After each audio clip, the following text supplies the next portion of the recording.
शिवसेनेच्या वतीनं आज सरकार विरोधामध्ये आंदोलन केलं जात आहे। नाशिकच्या शालिमार चौकामध्ये ठाकरे गटाच्या वतीनं हे आंदोलन चालू आहे। शिवसेनेच्या कलंकित मंत्र्यांविरोधात हे आंदोलन आहे।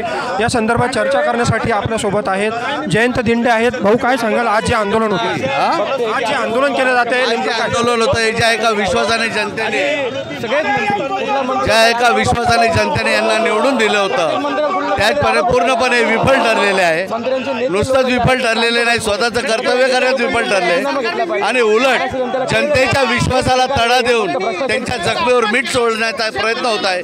त्याच्यामुळे महाराष्ट्र पूर्णपणे नेस्तानाबूत झालेला आहे, पूर्णपणे कंगाल झालेला आहे। त्याच्यामुळे एक नैतिक जबाबदारी आणि संविधानाची लाज म्हणून, महाराष्ट्राच्या अस्मितेची लाज म्हणून या सर्व भ्रष्ट मंत्र्यांनी स्वयंस्फूर्तीने राजीनामा द्यावा, त्यासाठी हा जन आक्रोश मोर्चा आहे। राजीनाम्याची मागणी या ठिकाणी केली जाते। शहराध्यक्ष आहेत प्रथमेश गीते आपल्यासोबत, काय सांगाल, काय मागणी आपली असेल आंदोलन? आपली मागणी अशी आहे की संपूर्ण महाराष्ट्र जनतेला कळालेलं आहे, हे संपूर्ण नुसतं एक मंत्री नाही, सर्व मंत्र्यांवर भ्रष्टाचाराचे आरोप होत आहेत। तरी यांचे नेते शांत बसले, यांच्या नेत्यांनी त्यांचे राजीनामे घ्यायला पाहिजे आणि नवीन मंत्रिमंडळ केलं पाहिजे।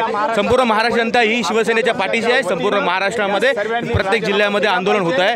खरं तर यांनी आज लवकरात लवकर राजीनामे दिले पाहिजे आणि सर्व याच्यात नुसते आमदार नाही तर मंत्री पण सर्व भ्रष्ट मंत्री आहे। आणि महाराष्ट्रामध्ये शिवसेना ही पक्ष हा सगळ्यात पहिले आंदोलन करत आहे।